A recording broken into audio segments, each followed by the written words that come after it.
Repakol, kung bago ka lang dito sa channel ko, ako nga pala si Kuya Totoy. Nagbabasa ako ng mga horror stories at mga dark histories dito sa aking channel. Kung gusto mo ng mga ganong content, don't forget to subscribe at i-click mo na ang notification bell para updated ka every time na mag-a-upload ako. Simulan na natin ang kwentuhan ngayong araw. Kuya! Kuya! Manong guard! Buksan niyo po yung pinto, nandito pa po ako!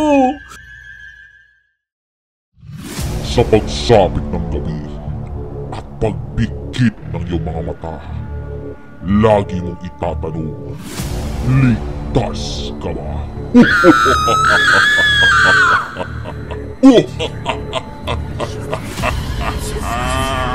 Kilaw, The Pinoy Horror Stories.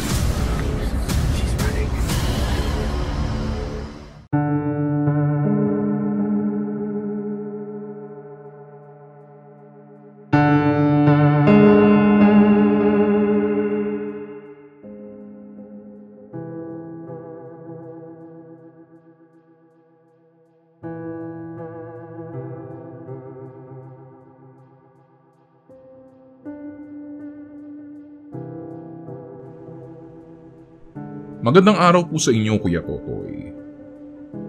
Itago niyo na lang po ako sa pangalang Jaymon. Matagal na po ako nakikinig ng inyong podcast at naging libangan ko na ito sa tuwing nag-a-upload kayo ng bagong episode tuwing linggo. Ang kwentong ibabahagi ko po sa inyo ay tungkol sa aking pinagtatrabahuhang opisina. Gabi na naman at inabot na naman ako ng pagkagat ng dilim sa opisina. Nakakainis yung boss ko. Hindi ko naman trabaho itong ginagawa ko pero kailangan ko pa rin itong tapusin. 2 beses na akong umuuwi ng gabi dahil sa kanya at hindi ako natutuwa. Nung unang beses na umuwi ako ng gabi para mag-overtime, nangyari ang unang pagpaparamdam. Habang tahimik ako nag-e-encode, isang ingay ang narinig ko mula sa opisina ng aming accountant. Parang may naglaglag ng kung anumang bagay.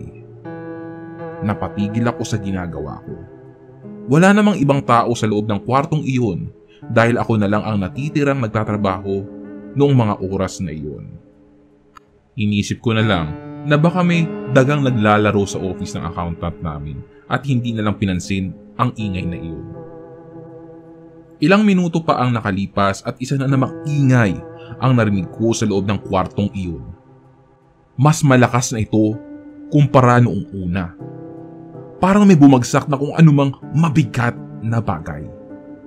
Hindi ko na napigilan ang curiosity ko sa pagkakataong iyon. Napakarot naman ang dagang iyon para magbagsak ng mga gamit sa loob ng kwarto. Tumayo ako upang pasukin ang silid ng aming accountant. Dahan-dahan kong pinihit ang doorknob ng pinto. Kadiliman. Kadiliman ang bumungad sa akin. Nagkalat ang ballpen at lapis sa sahig. Nalaglag pala ang pen holder ng accountant namin. Isa-isa kong pinulot ang nagkalat na ballpen at lapis at ibinalik ito sa table niya. Nang matapos ako sa pagpulot ng mga ballpen ay isang ingay muli ang narinig ko na parang nagmula sa labas. Sinilip ko ito at laking gulat na ang pen holder ko naman ang nahulog at nagkalat naman sa sahig ang mga panulat ko. Dito ako biglang tinubuan ng kaba sa dibdib. Daga pa rin ba ang gagawa ng bagay na iyon? Pinatay ko ang ilaw ng silid ng accountant namin at lumabas dito para pulutin isa-isa ang mga nalaglag kong ballpen. Pero bago ko pa man matapos na ibalik uli ang mga panulat ko sa pen holder, ay dahan-dahang bumukas ang pinto ng opisina ng accountant namin. At bumukas din ang ilaw sa loob nun. Natulala ako sa nakita ko at napaupo sa sahig. Nagsimulang manginig ang katawan ko sa sobrang kilabot. Hindi ko mapaniwalaan kung ano ang nangyayari. At ilang sandali pa ay isang lapis ang nagsimulang gumulong palabas ng silid. Dahan-dahan itong gumugulong sa direksyon ko kaya't dagli akong tumayo, inayos ng mabilis ang mga gamit ko at kumaripas palabas ng opisina. Sir Jaymon? Ikaw ba yan? Sir, hindi ka pa nagta-time out? Malakas ang tawag sa akin ng security guard namin pero hindi ko na yun pinansin at dali-dali na akong umalis. Halos hindi ako nakatulog noong gabing iyon. Makakaidlip lang ako saglit pero mapapabalikwas ako sa higaan ko na pawis. Ni minsan ay hindi ko naisip na mararanasan ko ang paranormal experience na iyon. Kinabukasan, pumasok ako na lulugo-lugo dahil kulang sa tulog. Marami ang nakapansin sa akin sa ganoong anyo. Ang sinabi ko na lang ay masama ang pakiramdam ko pero hindi ko binanggit ang tungkol sa nangyari noong gabing iyon. Natapos ang maghapon at naging abala ako sa trabaho. Pauwi na sana ako nang biglang lumapit sa akin ng boss ko. Jaymon, pag-overtime ka ha. Kailangan ko yung RCI report na yan. Kailangan ko yan bukas. Pero sir, ano po kasi? Hindi. Jaymon, gusto mo ba talaga magtrabaho dito? Ha? Huwag ka na magdahilan. At kailangan ko yung RCI report na yan bukas. Ha? Kailangan ko yan before 8 a.m. Okay? Do it now or else. Umalis ang boss ko at iniwan akong nanlulumo. 9 p.m. na nang matapos ako sa report na pinapagawa ng boss ko. Nag-inat ako at humikab dala ng sobrang antok. Muli kong pinasadahan ng basa ang report na ginawa ko for final checking. Habang nagbabasa ay biglang may malamig na hangin na tumampi sa pisngi ko. Dahan-dahang nanlamig ang buong katawan. Alam kong may hindi magandang nangyayari sa paligid ko. Kaya dali-dali kong isinave ang report ko at isinutdown ang computer. Habang naghihintay ng tuluyang magdilim ang monitor ng computer ko, ay naramdaman ko pa rin ang malamig na hangin sa pisngi ko. Kinikilabutan na talaga ako. Gusto ko nang bunutin ang plug ng UPS ko para makaalis na ako. Unti-unti ay dumilim ang monitor at tuluyan na nga nag-turn off ang desktop ko. Pero nang hilakbot ako sa sunod kong nakita. Sa refleksyon ng monitor ko ay isang nakaputing imahe ang nasa likod ko. Hindi kita ang ulo nito dahil nakatayo siya at ako naman ay nakaupo sa swivel chair ko. Nagsikip ang paghinga ko at halos lumabas ang puso ko sa sobrang dagundong nito. Hindi ako makagalaw na parang naparalisa ang buong katawan ko. Nanlaki ang mata ko sa sunod na ginawa ng nakaputing imahe. Dahan-dahan itong gumalaw na parang yumuyuko habang ipinapatong ang nanunuyo nitong kamay sa kaliwang balikat ko. Nakikita ko na inilalapit ng nilalang na iyon ang mukha niya sa tenga ko. Gusto kong sumigaw at magwala pero hindi ko magawa. Wala akong makitang anyo sa nilalang na iyon kundi ang mahaba at itim na itim niyang buhok. Ito na ba? Ito na ba ang katapusan ko? Biglang bumukas ang pinto ng opisina namin at iniluha noon ang aming security guard. Sir Jaymon, nandito pa pala kayo? Akala ko wala na pong tao eh. Sir? Sir Jaymon, okay lang po ba kayo? Namumutla kayo, sir. Ano pong nangyari? Himalang bigla akong nakagalaw sa pagkakapako ko sa upuan, kaya't dali-dali akong tumayo at parang batang lumapit kay Manong Guard. Nakita mo ba yun? Yung babae sa likod ko, kuya. Nakita mo ba? Ano po, sir? Wala naman po ako nakitang ibang kasama nyo dyan. Sir, okay ka lang ba? Kuya, maniwala ka. Meron ako nakita sa reflection ko. Nakaputi siya. Mahaba ang buhok. Hindi ako pwede magkamali. Kitang-kita ko siya. Sir, kalma lang po. Wala talaga akong ibang nakita eh. Mabuti pa, umuwi na lang po muna kayo. Baka pagod lang yan, sir. O baka nagugutom kayo. Ako na po ang bahala magpatay ng mga ilaw at magsara ng office. Magpahinga na po kayo, sir. Bagamat nanginginig pa rin sa takot ay umalis na ako at sumakay ng taxi. Imahinasyon ko lang ba talaga iyon? Yan ang tumatakbo sa isipan ko. Pero hindi ako pwedeng magkamali. Naramdaman ko ang kanyang kamay sa balikat ko na singlamig ng yelo. Ano bang nangyayari sa akin? Ang daming mga tanong sa isipan ko. Kaya gulong-gulo na ito. Lumipas ang magdamag at naging mailap pa rin ang pagtulog para sa akin. Hindi na sana ako papasok pero mahalaga ang administrative meeting na iyon. Kaya kailangan ko pa rin pumasok. Inabot ng halos kalahating araw ang meeting namin at magpapaalam na sana ako sa boss ko para umuwi. Pero hindi na naman ako pinayagan ito. Ano ka ba, J-Moon? Napakarami nating trabaho dito sa office. Bakit ngayon mo pa naisipang umuwi at magpahinga? Hindi. Tapusin mo yung consolidation report na pinapagawa ko sa iyo, ha? Pero sir, 3 months po yung backlog natin dun at hindi ko naman po trabaho yun eh. Alam ko, J-Moon, hindi ako tanga. Pero kulang tayo sa tao at hindi pa tayo nakakahanap ng kapalit ni Marisa na gumagawa ng trabaho na yan. Hindi tayo pwedeng matambakan ng trabaho dito. Naiintindihan mo ba yun? Kesa nagre-reklamo ka dyan, gawin mo na lang yung pinapagawa ko sa'yo. Hindi na ako nakipagtalo pa at alam ko naman na wala akong panalo sa boss ko. Kaya nagdesisyon akong manatili na lang at tapusin ang consolidation report na hinihingi niya sa akin. 8:00 na ng gabi at hindi pa rin ako tapos sa ginagawa ko. Nagkakanda mali-mali na ako sa pag-i-input ng mga data sa report ko dahil sa sobrang pagmamadali.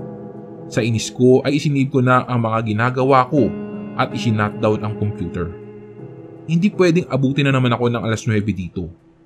Bahala na kung pagalitan ako ng boss ko dahil hindi ko natapos yung report. Basta kailangan ko na talagang makauwi. Palabas na sana ako ng opisina nang pihitin ko ang doorknob pero hindi ko ito mabuksan. Manong guard! Kuya! Kuya, nandyan ka ba? Nakalak po yung pinto. Pakibuksan naman po oh. Nakailang hila at pihit na ako ay ayaw pa rin bumukas ng pinto. Hindi pa rin sumasagot si Manong Guard kaya nagsimula na akong maalarma. Biglang namatay ang ilaw sa buong opisina. Nabalot ng kadiliman ang buong silid at tuluyan na akong nataranta at nagsisigaw. Kuya! Kuya!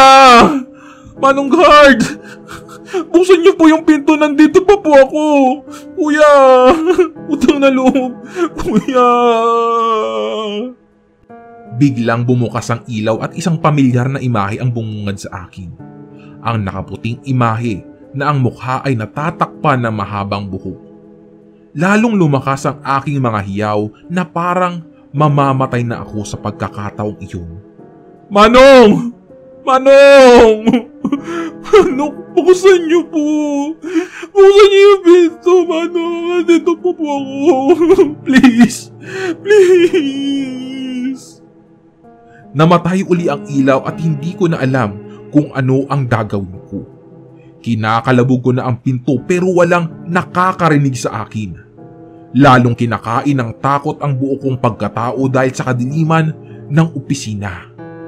At muling nagbukas ang ilaw, ngunit sa pagkakataong ito ay mas malapit na ang nakaputing nilalang na iyon sa akin.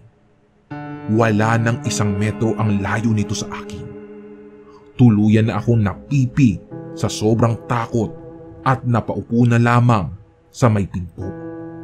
Nanginginig ako ng husto habang unti-unti kong nakikita dahan-dahan ang paglapit nito sa akin. Nakuhang tumulo ng aking mga luha sa puntong iyon sa sobrang kawalan ng pag-asa. Namatay uli ang ilaw at ang dilim ay lalong nagpatindi sa pangangatal ng katawan ko. Naramdaman ko ang pag-agos ng ihi sa aking brief na dumaloy sa sahig. Tuluyan ng umabot sa sukdulan ang pagkakahilakbot ko at isang malamig na presensya ang naramdaman ko sa aking tenga. Huminto ang puso ko sa pagtibok at pakiramdam ko ay pinanawan na ako ng dugo sa buo kong ulo. Tulungan mo ko. Tulungan mo ko. Mahina at malamig na boses ang narinig ko. Hindi ko alam kung paano kikilos sa pagkakataong iyon. At sa mahimalang pangyayari ay biglang nakarinig ako ng katok sa pinto. Sir Jaymon? Sir Jaymon! Sir Jaymon, gumising ka! Sigaw ni Manong Guard. Ang tinig na iyon ay ang nagbigay sa akin ng lakas ng loob na tumayo at hilahin ang doorknob ng pinto. Nagbukas ito at nakita ko na si Manong na parang nag-aalala sa akin. Sir, okay lang po ba kayo? Tanong ni Manong Guard pero hindi na ako nakasagot pa. Dali-dali akong umalis at tumakbo palabas ng opisina. Umuwi ako ng bahay pero hindi ako doon natulog kundi sa apartment ng pinsan ko. Kinabukasan ay nag-file na ako ng resignation na ikinagulat ng buong opisina at ng boss ko. Kahit na anong pilit nila na wag ako mag-resign ay hindi na nila nabago ang desisyon ko. Hindi ko kayang magtrabaho sa opisinang iyon at mamuhay sa sobrang takot. Ilang buwan din ang lumipas at nakahanap na rin ako ng kapalit na trabaho sa isang advertising agency. Nagkataon din na nakausap ko si Marisa, ang dati kong office mate sa kumpanyang inalisan ko. Iyon din pala ang dahilan kung bakit siya nag-resign sa kumpanyang iyon. Naranasan din niya ang nakakatakot na karanasan sa opisinang iyon. Nalaman ko na ang opisinang iyon ay dating tapunan pala ng mga bangkay ng comfort women na pinagpapapatay noong panahon ng mga Hapon. At hanggang ngayon ay pinamumugaran pa rin ito ng mga kaluluwa ng biktima. Mula noon ay hindi na ako naglakas ng loob pang mang-overtime mag-isa. Dahil ang karanasan ko na iyon ay isang bagay na ayoko nang maulit kailanman.